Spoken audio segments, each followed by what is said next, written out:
Bill Cosby made a deal with prosecutors not to be prosecuted, and prosecutors reneged on that deal, and he was set free. Well, Bill Cosby is a free man today after a stunning decision by the Pennsylvania Supreme Court. The actor spent nearly 3 years behind bars on a sexual assault conviction. However, the court vacating Cosby's conviction because of an agreement Cosby had with a prosecutor. Jussie Smollett made a deal with prosecutors who didn't even have authority to make the deal, and the court said he was set free. Breaking news out of Illinois, where the state Supreme Court there has overturned Jussie Smollett's 2021 conviction. Smollett convicted on charges of falsely reporting a 2019 hate crime against himself. Ghislaine Maxwell, she also has a deal with prosecutors that says she is immune from prosecution. They reneged on that deal and sent her to jail for 20 years. In their petition, her defense attorneys write in part, quote, a defendant should be able to rely on a promise that the United States will not prosecute again without being subject to a gotcha in some other jurisdiction that chooses to interpret that plain language promise in some other way.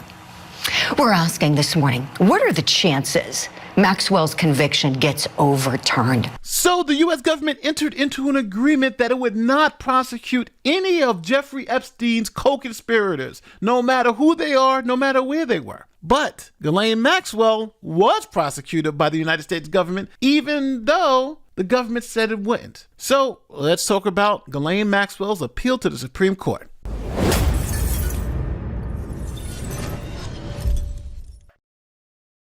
Okay, so let me break this down very concisely so we all understand what's going on. First, let's talk about what happened. Now, most of you who know about the Epstein story can fast forward this part, but this is just going to be a quick background on Epstein, why Ghislaine Maxwell's in jail, and then we can talk about why she's asking the court to overturn it. So back in 2005, a Florida family reported that an underage person had been abused by someone in power. The police gathered evidence and found several more victims. And in July 2006, Jeffrey Epstein was indicted for solicitation of prostitution and a whole bunch of other crimes. Now, in 2007, Epstein negotiated what's known as a non-prosecution agreement, or NPA, with federal prosecutors, led by U.S. Attorney Alexander Acosta. Acosta actually went on to become Labor Secretary under President Trump in his first administration. Now, in this non-prosecution agreement, when you scroll down to page 5 of 7, in consideration of Epstein's agreement to plead guilty and to provide compensation in the manner described above, if Epstein successfully fulfills all the terms and conditions of this agreement, the United States also agrees it will not institute any criminal charges against any potential co-conspirator of Epstein, included but not limited to Sarah Keelan, Adriana Ross, Leslie Goff, or Nadia Morrison-Kova. So this agreement was so thorough that it immunized not only Epstein, but anyone who co-conspired with Epstein to commit these crimes. And this is a very, very, very strange agreement because generally you can only make a plea agreement for yourself. You can't make a plea agreement to immunize everyone who may have worked with you in the criminal organization, but the government said it was okay for Epstein to do that. So with this deal in place, this meant someone like Ghislaine Maxwell, who was one of Epstein's co-conspirators, would be immune from federal prosecution in the Epstein case. And also, any of those adults who may have been doing interesting things with underage people would also be immune. Now, Epstein fulfilled his part of the agreement, and in 2019, Epstein was arrested again. Now, we all know what happened to Epstein. He never made it to trial because of things that happened in a maximum security prison while he's under self-harm watch, but we're not going to go into that. Epstein is now gone, and the only other person you can really hold accountable is Ghislaine Maxwell because she's been in the press. She was Epstein's number one, and she was the, quote, madam of the whole operation. So Maxwell is arrested, and she is prosecuted based on being one of Jeffrey Epstein's co-conspirators. But hold on, you may say, hold on. What about that agreement that gave Ghislaine Maxwell and all the Epstein co-conspirators immunity? What about that deal? Can't she say that that protects her from prosecution? Well, you would be right, because that's the first thing she brought up before the trial. Like, hey, I'm immune from prosecution by the feds because we have an agreement in place. Jeffrey Epstein's agreement clearly states they can't go after any of his co-conspirators. And on top of that, Jeffrey Epstein fulfilled his part of the agreement. So at the trial court level and at the Second Circuit Court of Appeals, they said no. First, both courts acknowledged that Ghislaine Maxwell does have immunity. Quote, in arguing that the NPA, non-prosecution agreement, barred her prosecution by the U.S. Attorney's Office of the Southern District of New York, Maxwell cites the portion of the non-prosecution agreement which the United States, blah, blah, blah, agrees that it would not institute any criminal charges against any potential co-conspirators of Epstein. But then that court goes on to conclude that that agreement only is good in the Southern District of Florida, and the Southern District of New York can prosecute Ghislaine Maxwell and upheld the conviction. So what the court is essentially saying is that everyone who is protected under this agreement is only protected in the Southern District of Florida. So they can be prosecuted anywhere else in the country if one of those U.S. prosecutors chooses to do so. Now, this was the opinion of the Second Circuit Court of Appeals, but in the United States, there are 13 different circuits. And these 13 different circuit courts don't always agree. And when it comes to this issue, where if you make an agreement with one federal prosecutor in one district, whether it covers the entire United States or just covers that one particular district, the circuits are split. For instance, the Third Circuit, the Fourth Circuit, the Eighth Circuit, and the Ninth Circuit all agree that if the government comes to a non-prosecution deal in any district, it binds all U.S. attorneys nationwide. So let's apply this to the Maxwell situation. If Ghislaine Maxwell was being prosecuted in the Third Circuit, then those federal prosecutors would not have been able to charge or convict her on any crime because they would have held that the agreement in Florida applied in the Third Circuit. Now, that is obviously very different than what happened in the Second Circuit, and the Seventh Circuit also has this rule that unless the agreement itself says it's nationwide, then the agreement is limited to the district in which it's made. So as of right now, you have two circuits saying, hey, those agreements are localized to those districts, and you have four circuits saying,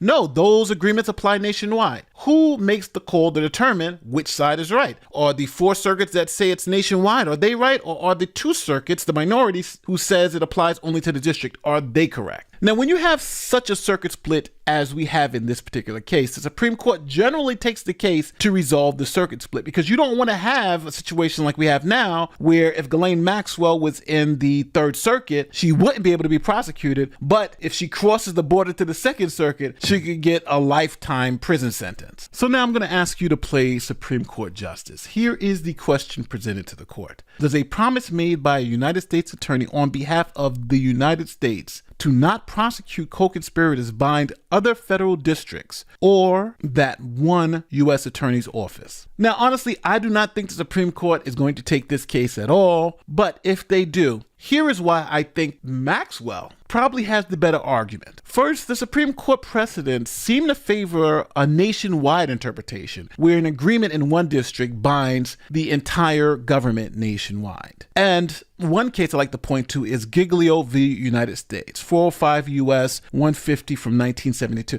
In that case, the Supreme Court held that the prosecutor is a representative of the United States, not a local agent. It says, quote, the prosecutor's office is an entity. A promise made by one attorney must be attributed to the government. And essentially allowing one district to resolve a criminal matter, but allowing another district to take up that same matter and prosecute that person after a guilty plea seemingly violates both due process and double jeopardy principles. Now, the second reason I think Maxwell's argument is more persuasive is that most circuits, or the majority of circuits, agree with Maxwell's position. The Third Circuit, Fourth Circuit, Circuit, 8th Circuit, and 9th Circuit all hold that a promise made by one U.S. attorney binds the entire federal government. And the 2nd Circuit's opinion that it doesn't is a minority rule, only held in the 2nd and 7th Circuit. Now, if the Supreme Court does take this case, I don't know how they would rule, but I believe that when the United States enters into a non-prosecution agreement and promises immunity to co-conspirators, that promise binds federal prosecutors nationwide unless the agreement explicitly limits its scope.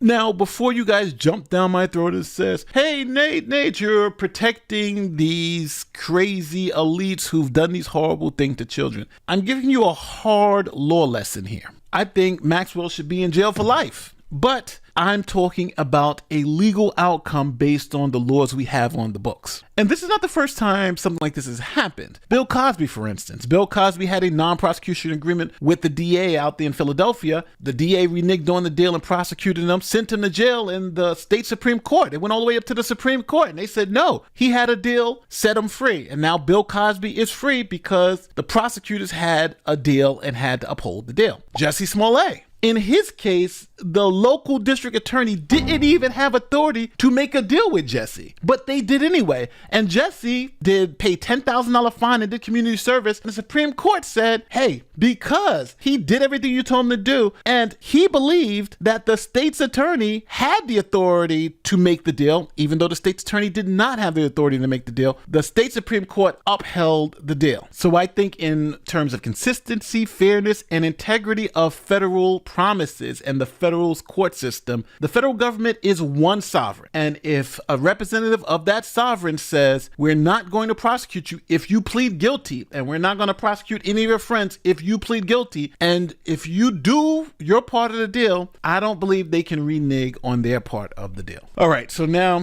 I'm going to do this, even though I know I'm going to pain me because I'm going to have to read all the comments, but I'm asking you to tell me in the comments section, where do you come out on this case? Now, we all know Ghislaine Maxwell's a horrible person, deserves life in prison. No one doubts that. But I'm asking you to look at this not as an advocate, but as a justice, someone who's looking at this neutrally. Now, to make it very, very clear, the government has acknowledged Ghislaine Maxwell has immunity from prosecution. No one denies that. We're talking about the extent of that immunity. The majority of circuits in the United States says she does, and she shouldn't have been prosecuted. A minority of circuits says she doesn't. Which side do you agree with? And before I get out of here, I do want to say the Jeffrey Epstein deal from 2007 and gave all known and unknown co-conspirators immunity, that is a sweeping deal. That's crazy. But it shows you how powerful the elites are, at what lengths the government will go to protect them. And I'm just going to be honest with you people. You'll never get anything from the Epstein list. You just won't.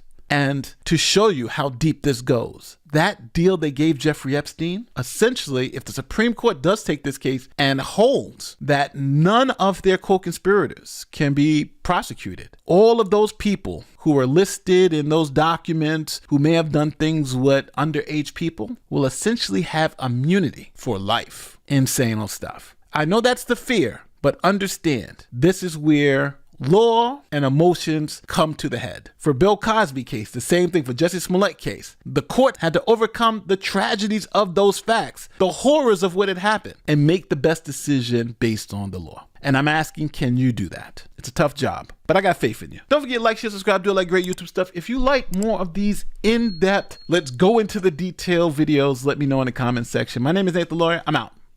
Peace.